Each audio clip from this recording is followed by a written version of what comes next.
dalam hati setiap manusia ada satu kebutuhan yang sangat mendasar. Kebutuhan untuk bersekutu dan berbagi hati dengan Tuhan penciptanya. Dan kebutuhan dasar itu hanya bisa dipenuhi ketika kita bertemu dengan Tuhan secara pribadi. Ketika kita membuka hidup kita dan membuka hati kita kepada Tuhan, di sanalah kebutuhan kita akan Tuhan itu dipenuhi.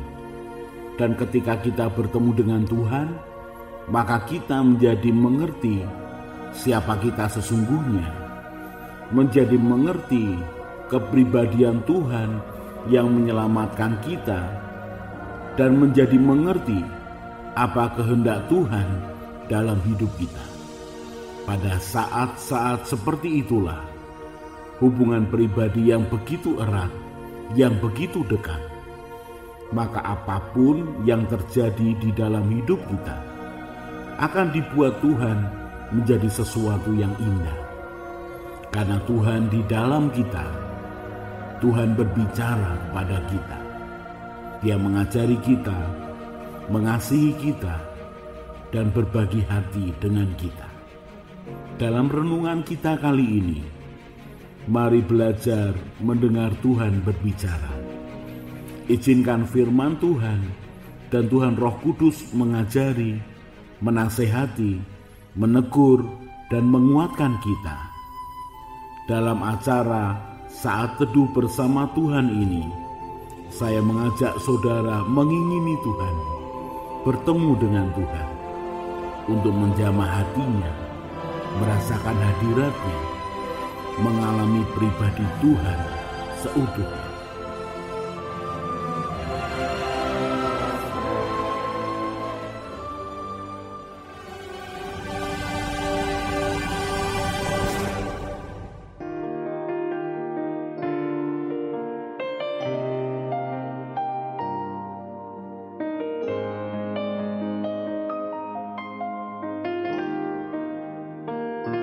Saat keadaan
Orang yang sungguh-sungguh mencari Tuhan akan menemukan Tuhan.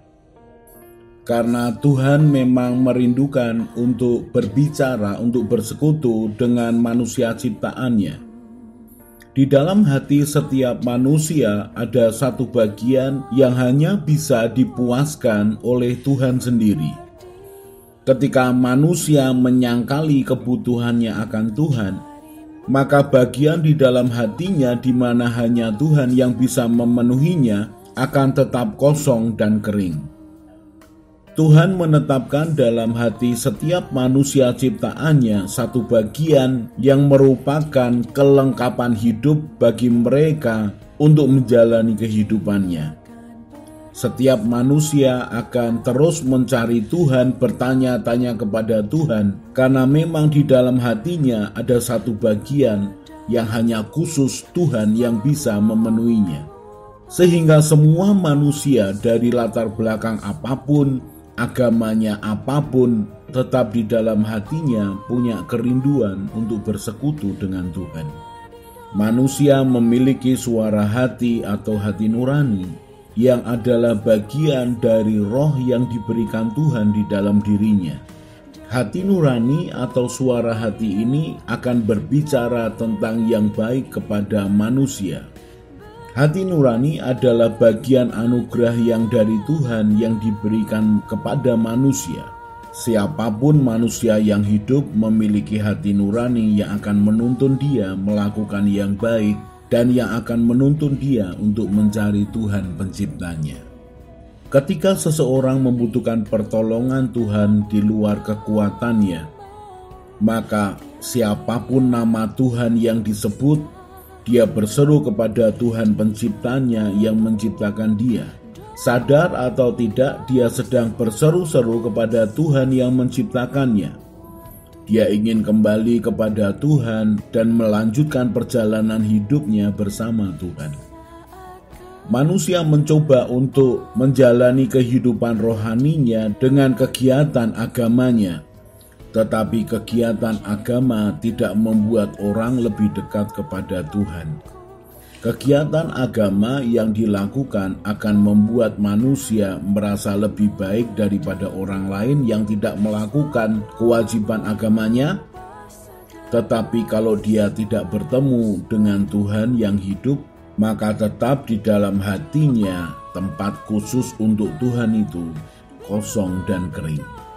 Hanya orang yang menerima tawaran keselamatan di dalam nama Tuhan Yesus yang akan mendapatkan kehidupan yang sejati. Bukan kegiatan agama, tetapi kehidupan yang dialirkan karena dia percaya penebusan dosa oleh karena darah Tuhan Yesus di atas kayu salib. Hanya orang yang berseru-seru kepada Tuhan yang akan mengalami Tuhan. Hanya orang yang berharap dan mengandalkan Tuhan yang akan mengalami akan perjalanan indahnya dengan Tuhan. Tuhan merindukan untuk bersekutu dengan orang-orang yang dicintainya. Dan salah satu cara untuk bersekutu adalah membangun kebiasaan berdoa dengan Tuhan. Berdoa adalah merupakan bahasa iman seseorang yang mengakui Tuhan di dalam hidupnya. Matius pasal yang ke-7 ayat yang ke-7 mulai. Mintalah, maka akan diberikan kepadamu. Carilah, maka kamu akan mendapat. Ketoklah, maka pintu akan dibukakan bagimu. Karena setiap orang yang meminta menerima, dan setiap orang yang mencari mendapat, dan setiap orang yang mengetok baginya pintu dibukakan. Adakah seorang daripadamu yang memberi batu kepada anaknya jika ia meminta roti, atau memberi ular jika ia meminta ikan? Jadi jika kamu yang jahat tahu memberi pemberian yang baik kepada anak-anakmu, apalagi Bapamu yang di surga, Ia akan memberikan yang baik kepada mereka yang meminta kepadanya. Orang yang berdoa, dia meminta sesuatu kepada Tuhan. Meminta akan pertolongannya, jalan keluar, hikmat, pengertian. Bahkan ketika dia mencurahkan isi hatinya yang begitu berat, dia berdoa kepada Tuhan karena dia percaya Tuhan bisa menolongnya. Di zaman Perjanjian Lama ada aturan demi aturan untuk mereka beribadah kepada Tuhan. Tetapi kemudian di dalam Perjanjian Baru yang menyempurnakan Taurat, maka doa kepada Tuhan pencipta kita menjadi doa yang begitu sederhana, doa yang begitu hidup, doa yang merupakan ekspresi seorang anak kepada bapaknya, doa yang menjadi pintu untuk mujizat dan pengalaman supranatural itu terjadi di dalam hidupnya. Judul lagu yang kita dengarkan adalah doa mengubah segala sesuatu. Suatu doa yang dinaikkan karena tekanan, kekecewaan, kesendirian, karena hati yang sangat berharap akan pertolongan Tuhan. Maka dia mengalami bagaimana Tuhan mengubah segala sesuatu. Kita akan dengarkan pujian ini.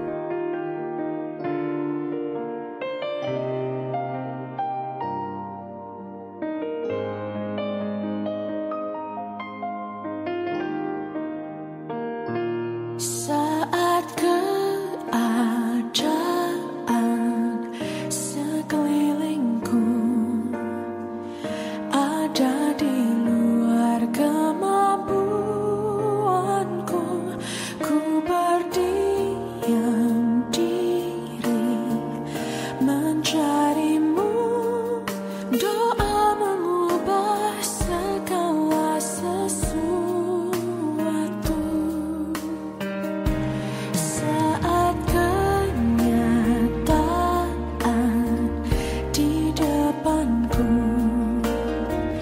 mengecewakan perasaanku,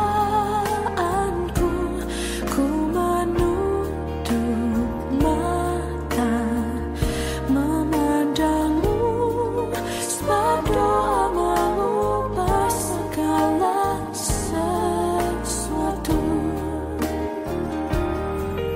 Doa orang benar bila didoakan dengan yakin besar kuasanya, dan tiap doa yang lahir dari iman berkuasa menyelamatkan.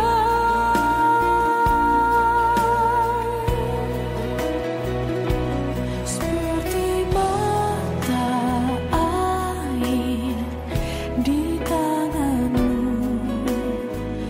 mengalir kemanapun kau mau. Tiada yang mustahil di matamu. Doa mengubah segala sesuatu. Doa mengubah segala sesuatu. Seseorang yang membutuhkan Tuhan akan mengarahkan hatinya kepada Tuhan. Seseorang yang sedang terdesak dan tidak ada kemungkinan pertolongan dari pihak lain, maka dia akan berseru dan mencari Tuhan dengan segenap hatinya. Karena Tuhan adalah pribadi yang sanggup melakukan yang tidak bisa dilakukan oleh manusia. Karena Tuhan bisa berbelas kasihan dan mengulurkan tangan dengan sempurna kepada orang yang meminta pertolongan kepadanya. Berdoa dengan segenap hati dan segenap jiwa adalah cara yang indah untuk berkomunikasi dengan Tuhan. Bukan berdoa dengan konsep pikir karena memiliki keinginan tertentu, tetapi doa yang mencurahkan isi hati apa adanya lalu menyerahkan ke dalam tangan Tuhan masa depan hidupnya supaya Tuhan mengulurkan tangan, menolongnya dan membawa kepada rencananya yang indah. Kalau di zaman Perjanjian Lama, orang hanya beribadah dengan waktu-waktu tertentu dan ketentuan tertentu. Tetapi di dalam Perjanjian Baru orang bisa berdoa kapan saja, di mana saja dengan cara apa saja. Yang penting hatinya mengarah kepada Tuhan Yesus dan dia bisa menyampaikan dengan bahasa hati. Tidak peduli dengan bahasa apapun yang dipakai, Tuhan bisa mengerti bahasa hati manusia. Bahkan ketika berdoa dengan penuh penderitaan, maka Tuhan itu bisa menampung air mata penderitaan orang-orang yang mencari pertolongan kepadanya. Kita akan perhatikan salah satu mazmur dari Daud ketika orang Filistin menangkap dia di Gat. Mazmur 56 mulai ayat yang pertama.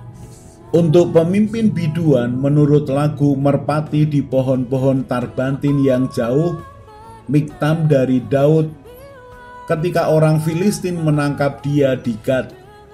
Kasihanilah aku ya Allah, sebab orang-orang menginjak-injak aku sepanjang hari, orang memerangi dan menghimpit aku. Seteru-seteruku menginjak-injak aku sepanjang hari, bahkan banyak orang yang memerangi aku dengan sombong. Waktu aku takut, aku ini percaya kepadamu. Kepada Allah yang firman-Nya aku puji, kepada Allah aku percaya, aku tidak takut. Apakah yang dapat dilakukan manusia terhadap aku? Sepanjang hari mereka mengacaukan perkaraku, mereka senantiasa bermaksud jahat terhadap aku. Mereka mau menyerbu, mereka mengintip, mengamat-amati langkahku, seperti orang-orang yang ingin mencabut nyawaku. Apakah mereka dapat luput dengan kejahatan mereka? Runtuhkanlah bangsa-bangsa dengan murka-Mu ya Allah. Sengsaraku Engkaulah yang menghitung-hitung. Air mataku Kau taruh ke dalam kirbat-Mu. Bukankah semuanya telah Kau daftarkan? Maka musuhku akan mundur pada waktu aku berseru. Aku yakin bahwa Allah memihak kepadaku. Kepada Allah firman-Nya kupuji, kepada Tuhan firman-Nya kupuji. Kepada Allah aku percaya, aku tidak takut. Apakah yang dapat dilakukan manusia terhadap aku? Nasarku kepadamu ya Allah akan kulaksanakan, dan korban syukur akan kubayar kepadamu. Sebab Engkau telah meluputkan aku daripada maut, bahkan menjaga kakiku, sehingga tidak tersandung. Maka aku boleh berjalan di hadapan Allah dalam cahaya kehidupan. Daud mengalami ketika di dalam kesesakan dia berseru-seru kepada Tuhan. Dikatakan di dalam Mazmur 56 ayat yang keempat, waktu aku takut, aku ini percaya kepadamu. Sungguh langkah iman yang berani. Karena biasanya ketika orang takut, maka dia akan fokus kepada keadaannya dan kekuatannya sendiri. Tetapi Daud mengatakan, ketika aku takut, maka aku ini percaya kepadamu. Karena Daud percaya bahwa Tuhan bisa mengangkat dia dari kecemasan dan ketakutannya. Sehingga ketika dia takut, maka dia percaya kepada Tuhan yang akan menolong mengangkatnya keluar dari ketakutannya. Ada ketetapan tekad yang besar di dalam hatinya ketika mengalami kesesakan, maka aku mau percaya kepada Tuhan. Bukan menyembunyikan diri kemudian menyalahkan diri sendiri. Dia berseru kepada Tuhan, dia minta perlindungan Tuhan, dia minta pembelaan Tuhan. Bahkan Daud mengatakan, sengsaraku Engkaulah yang menghitung-hitung, air mataku Kau taruh dalam kirbat-Mu. Daud percaya bahwa Tuhan menghitung kesengsaraan, penderitaan yang dia alami. Dari penderitaan kecil dengan kakak-kakaknya, penderitaan dengan orang tuanya, penderitaannya dengan Saul, penderitaannya dengan orang-orang yang menghina dia, yang memfitnah dia, penderitaan karena orang-orang mengejarnya, karena orang menyalahkannya atas sesuatu yang tidak dia lakukan. Daud tahu bahwa Tuhan menghitung-hitung kesengsaraan yang dia alami. Bahkan Daud sepertinya mengatakan, ketika aku menderita dan dalam doaku aku meneteskan air mata, maka air mata penderitaanku ini ditaruh Tuhan di dalam kirbat Tuhan. Tuhan menghitung penderitaannya dan Tuhan menampung akan air matanya. Kita bisa membayangkan bagaimana Daud dalam kesendiriannya, dalam pengasingan dan dalam pelariannya dia berseru-seru kepada Tuhan. Seperti kalimat dalam pujian yang kita dengarkan ini, doa mengubah segala sesuatu. Saat keadaan sekelilingku ada di luar kemampuanku, ku berdiam diri mencarimu. Doa mengubah segala sesuatu. Saat kenyataan di depanku mengecewakan perasaanku, ku menutup mata memandangmu sebab doa mengubah segala sesuatu. Doa orang benar bila didoakan dengan yakin besar kuasanya. Dan tiap doa yang lahir dari iman berkuasa menyelamatkan. Seperti mata air di tanganmu mengalir kemanapun kau mau, tiada yang mustahil di matamu. Doa mengubah segala sesuatu. Daud tidak henti-hentinya berdoa kepada Tuhan, apalagi di tengah-tengah kesesakan hidupnya. Daud yang terbiasa menghabiskan waktu-waktu yang sunyi di tengah padang penggembalaan, dia terbiasa mengaitkan hatinya untuk mencari Tuhan. Dia terbiasa untuk menetapkan hatinya mencari Tuhan. Sehingga apapun yang terjadi di dalam dirinya, maka ketika Daud mengalami apapun dalam hidupnya, hatinya tetap berpaut kepada Tuhan. Daud belajar meminta pertolongan dan belajar mengandalkan Tuhan dalam setiap langkahnya. Kita akan nyanyikan pujian ini dengan sikap doa dan percaya. Memandangmu, sebab doa mengubah segala sesuatu. Doa orang benar bila didoakan dengan yakin besar kuasanya. Dan tiap doa yang lahir dari iman. Mazmur 86 mulai ayat yang pertama. Doa Daud, sandengkanlah telingamu ya Tuhan, jawablah aku, sebab sengsara dan miskin aku. Peliharalah nyawaku sebab aku orang yang kau kasihi. Selamatkanlah hambamu yang percaya kepadamu. Engkau adalah Allahku, kasihanilah aku ya Tuhan. Sebab kepadamulah aku berseru sepanjang hari. Buatlah jiwa hambamu bersukacita, sebab kepadamulah ya Tuhan ku angkat jiwaku. Sebab Engkau ya Tuhan baik dan suka mengampuni dan berlimpah kasih setia bagi semua orang yang berseru kepadamu. Pasanglah telinga kepada doaku ya Tuhan, dan perhatikanlah suara permohonanku. Pada hari kesesakanku aku berseru kepadamu, sebab Engkau menjawab aku. Tidak ada seperti Engkau di antara para Allah ya Tuhan, dan tidak ada seperti apa yang Kau buat. Segala bangsa yang Kau jadikan akan datang sujud menyembah di hadapan-Mu ya Tuhan, dan akan memuliakan nama-Mu. Sebab Engkau besar dan melakukan keajaiban-keajaiban. Engkau sendiri saja Allah. Tunjukkanlah kepadaku jalan-Mu ya Tuhan, supaya aku hidup menurut kebenaran-Mu Bulatkanlah hatiku untuk takut akan nama-Mu.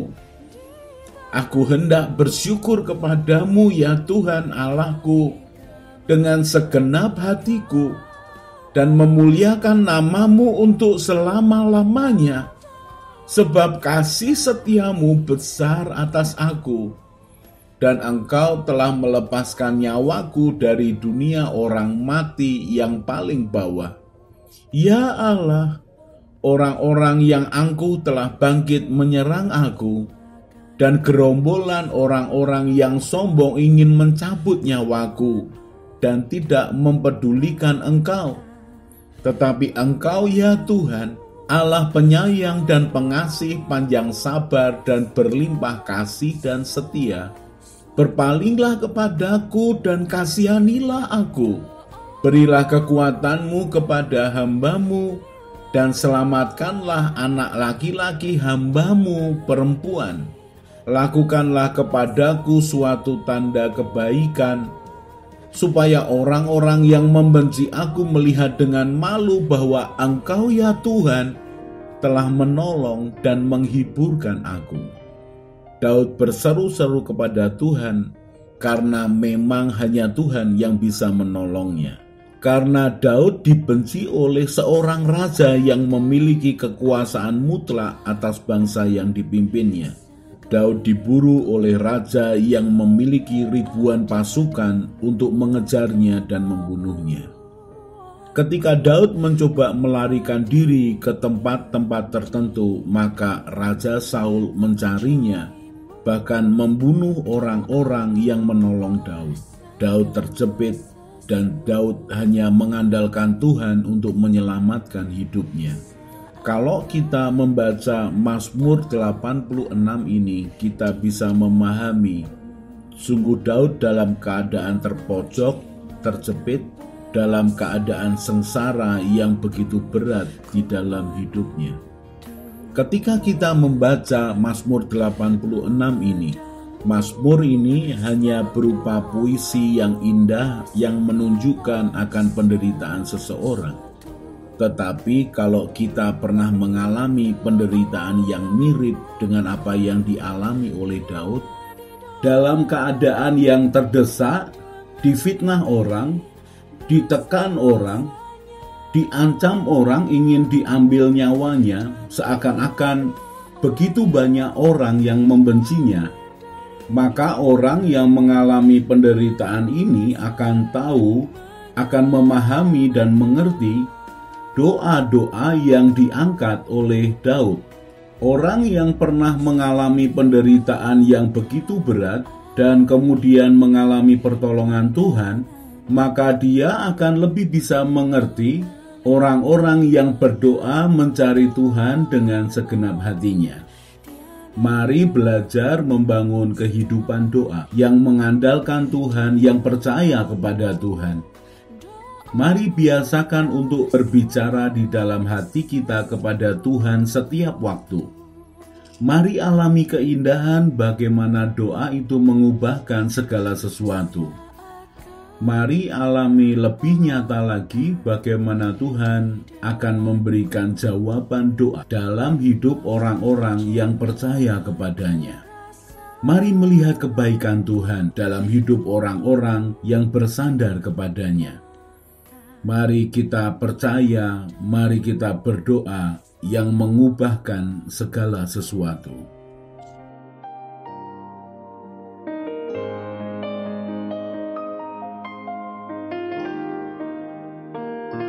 Saat keadaan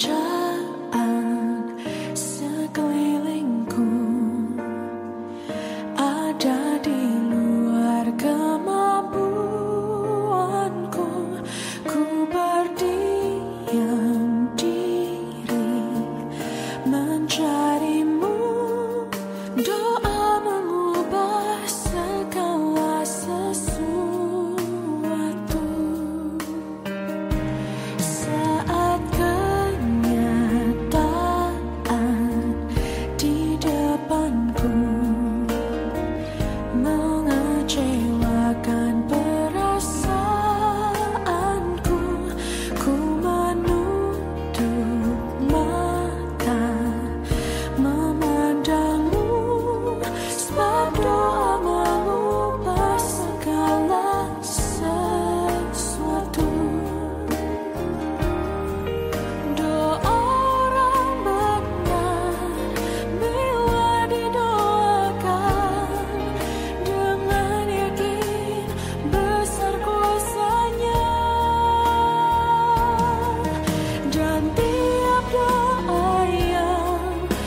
Yeremia 17 ayat 5-8. Beginilah firman Tuhan. Terkutuklah orang yang mengandalkan manusia, yang mengandalkan kekuatannya sendiri, dan yang hatinya menjauh daripada Tuhan. Ia akan seperti semak bulus di padang belantara. Ia tidak akan mengalami datangnya keadaan baik. Ia akan tinggal di tanah angus, di padang gurun, di negeri padang asin yang tidak berpenduduk. Diberkatilah orang yang mengandalkan Tuhan, yang menaruh harapannya kepada Tuhan. Ia akan seperti pohon yang ditanam di tepi air, yang merambatkan akar-akarnya ke tepi batang air, dan yang tidak mengalami datangnya panas terik, yang daunnya tetap hijau, yang tidak khawatir dalam tahun kering, dan yang tidak berhenti menghasilkan buah. Mari hidup dalam takut akan Tuhan. Mari mencari Tuhan dengan segenap hati kita. Mari tetapkan hati untuk mentaati kebenaran firman Tuhan dan menyenangkan hati Tuhan.